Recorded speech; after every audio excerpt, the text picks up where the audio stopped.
साहेब काल पण तुम्ही साहेबांची सिल्वर रॉकला भेट घेतली होती, माड्यामध्ये अकलूजला गेलते, तिथं बैठक घेतली. आता काय अजून परत एकदा तुम्ही साहेबांना भेटायला आला? नाही, आज मी खरं माझ्या डॉक्टरकडे आलो होतो, साहेब आहेत म्हणून या ठिकाणी मी आलो. माढामध्ये डेव्हलपमेंट चांगल्या प्रकारे होते आहे आणि माढामध्ये जे थोडेफार दूर गेलेले साहेबांपासूनचे लोक एकत्र येण्याचं प्रक्रिया मोठ्या प्रमाणात आज माढा मतदारसंघात सुरू आहे. विशेषतः आज जे वातावरण झालं आहे पश्चिम महाराष्ट्रामध्ये, याच्यामध्ये पवारसाहेबांच्या बद्दल लोकांना ज्या पद्धतीची वागणूक आणि ज्या पद्धतीचे आरोप किंवा याबाबत केले त्याच्याबद्दल भरपूर चीड आहे. विशेषतः 18 ते 30 वर्षाचा तरुण वर्ग जो आहे तो आज पवारसाहेबांना लाईक करतो आणि चित्र जसे जसे वेळ होईल, निवडणुकाचे उमेदवार जाहीर होतील, त्याच्यानंतर ही जी माढ्यामध्ये प्रक्रिया आहे ती प्रक्रिया इतरत्र पण सुरू होईल अशी मला आशा आहे. सर, पण माढा बंडखोरीची भाषा बोलली गेली तर तसं होणार आहे का? कुठे? अकलूजला तुम्ही होते तिथे. नाही, अकलूजला जी झालेली आहे बंडखोरी मी म्हणत नाहीये, ते आमचेच लोक आहेत. बंडखोरी म्हणायला मी मागत नाहीये, पण त्याच्यामध्ये दोन प्रक्रिया आहे. अकलूजकर मोहिते कुटुंब राहिलं आणि आमच्या सांगोल्याचं आमचं 1.5 लाख मतदान आहे ते एकत्र राहिलं तर निकाल एकतर्फी राहील. पण या मीटिंगला ज्या वेळेला तिथे आम्ही एकत्र जमलो होतो, काही मर्यादा आहेत, जोपर्यंत सगळी प्रक्रिया पूर्ण होत नाही. पण मला वाटतं आता चांगलं होईल आणि त्याची कलाटणी पश्चिम महाराष्ट्रात आणि महाराष्ट्रात सुद्धा होईल. सर, माढ्याचा प्रश्न तुमच्या भेटीनंतर काही शेकअपसाठी म्हणून कुठे उमेदवारीची स्वतंत्रपणे माढामध्ये आम्ही माढामध्ये आमची मतं आहेत. तशी रायगडमध्ये आमच्या दोन्ही मतदारसंघात आम्हाला आमची 2-2.25 लाख मतं फिक्स आहेत. गेल्या गेपेला पण आम्ही लक्ष्मण जगतापला उभा केला तेव्हा पण आम्ही खालनं लीड दिला. पार्थ पवारला पण आम्ही लीड दिला, वरतीच त्यांनी मार खाल्ला होता. आमची केडर पार्टी आहे, आमच्याकडे कोणी इकडे तिकडे गेलं तरी होत नाही. सांगोल्यामध्ये पण आमची मतं, आमचा उमेदवार फक्त 400 मतांनी पडला होता अनिकेत, आणि अनिकेतसाठी आम्ही मागणी करतो. मागणी करत असताना आम्ही कुठेही मतभेद करायला मागत नाही. आम्ही इंडिया आघाडीचे आहोत, महाविकास आघाडीचे आहोत. त्याच्यामध्ये आमच्यामुळे कुठेही नाराजी होईल हे कटाक्षाने मी पाळणार आहे. ही मी मागितली उमेदवारी आणि म्हणून त्या ठिकाणी कुठे नाराजी होऊन आपल्याला डॅमेज होईल अशी प्रक्रिया किंवा आमच्या हातून असं कृत्य होणार नाही. सर, माढाचं महत्व शेकअप म्हणून हा, माढ्याच्या जागेवर तुम्ही शेकअप म्हणून दावा करता का? हो, मागणी केली आजच. काय माढ्यामध्ये आम्ही डॉक्टर अनिकेत देशमुखांसाठी आम्ही मागणी करतो आहोत. पण तो निर्णय महाविकास आघाडीचे सर्व नेते आणि हे घेतील आणि आमच्या क्लेमला कोणी नाकारत नाहीये. पण आमचा क्लेम घेऊन बाकीच्यामध्ये कोण नाराज होत असेल तर पहिली माढाची जागा ही इंडियाची आली पाहिजे हा आमचा प्रयत्न सर, राहणार. माढा मतदारसंघ महत्वाचा का आहे? कारण त्या एका मतदारसंघाहून इतर 4 मतदारसंघ, बारामती असेल, सातारा असेल किंवा सोलापूर असेल, यातला बराचसा तो भाग येतो. त्यामुळे हा विषय पुन्हा येतो की तुम्ही म्हणालात की जुनी माणसं, धैर्यशील मोहिते पाटील किंवा मोहिते पाटील घराणं पवारसाहेबांसोबत येईल असे अंदाज दिसत आहेत तुम्हाला? मी परवा बोलीन तुमच्याशी या प्रश्नाचं. आता काही वेळापूर्वी म्हटलं की पवारांपासून दूर गेलेले काही जण परत येण्याची शक्यता आहे, पण सगळे नको, भरपूर प्रेशर असतं, हे करतं कशाला.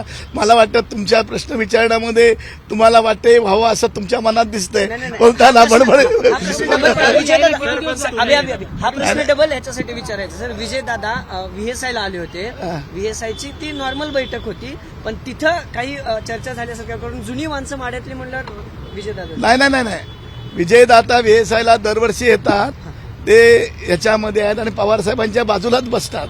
मी बघितलं नाहीये, पण तुम्ही बघितलं काढून तर पवारसाहेब तसं नाही. पवारसाहेब हे एक वेगळं व्यक्तिमत्व आहे आणि त्याच्यामध्ये ते ऑल इंडिया लेवलला गेलेलं महत्व आहे.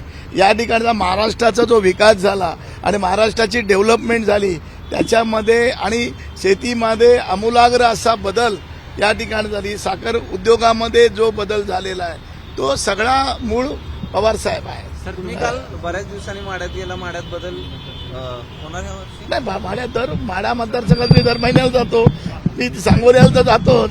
पण काल विजयदादांकडे मी सहज भेटायला गेलो आणि मी गेलो आणि सगळे लोक एकत्र जमले तिथे. आम्ही ठरवून गिरून काही केलं नव्हतं, पण मिटिंग आमची 7 तास चालली. पवारसाहेबांनी माढा, सातारा किंवा पुण्यातून लढावं. पुढे नाही, पवारसाहेबांनी डिक्लेअर केलेलं आहे की मी आता पुढे निवडणूक लढवत नाही. अरे पवारसाहेब आता काम करतात तेच मोठं आहे. पवारसाहेब या वयामध्ये इज 83, कळलं का?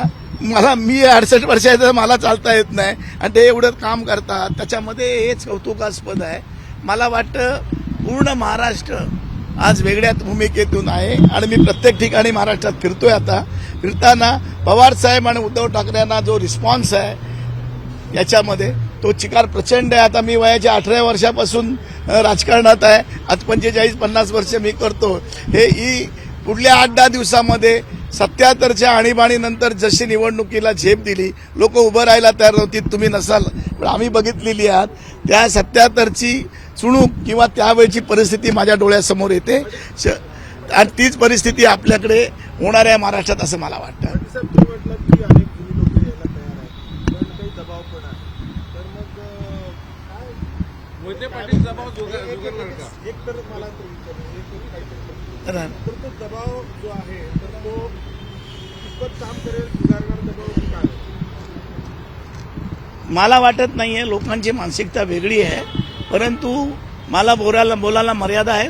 मी छोटा माणूस आहे, मला त्याच्यामध्ये नको म्हणून तुम्ही उभा राहत नाही. बोलल्यानंतर मग वेगवेगळे माझ्या मनात मध्ये पोटामध्ये काय राहत नाहीये, पण निश्चितपणे काहीतरी बदल होईल असं मला वाटतं. सर, काल जी तुम्ही भेट घेतली, तुमची जी बैठक झाली त्याच्यानंतर लगेच तातडीनं गिरीश महाजन तिथं गेले आणि तिथं त्यांनी त्यांची चर्चा केलेली आहे.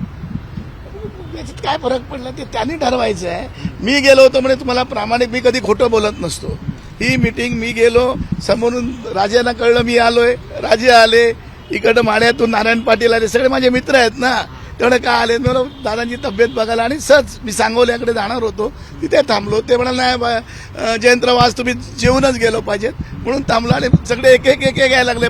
कारण अकलूज जे सेंट्रल पॉईंट आहे, तिथून जायला अर्धा-एक तासात संपूर्ण जिल्ह्यातले आणि त्या मतदारसंघातले लोक येऊ शकतात म्हणून ठरवून बिरून काही केलं नव्हतं. योगायोग झाला का कालचा?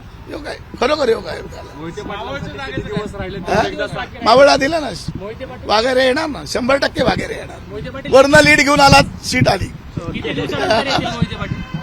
नाही मोहिते पाटला नाही, तशी चर्चा नाहीये. मोहिते पाटलाचं पुढे काय असं तुम्ही म्हणलात की आपलं सेंटर पडतं, पहिले आपल्यामध्ये राजकारणाचं प्रमुख महाराष्ट्राच्या राजकारणाचं 100% होईल असं वाटतं.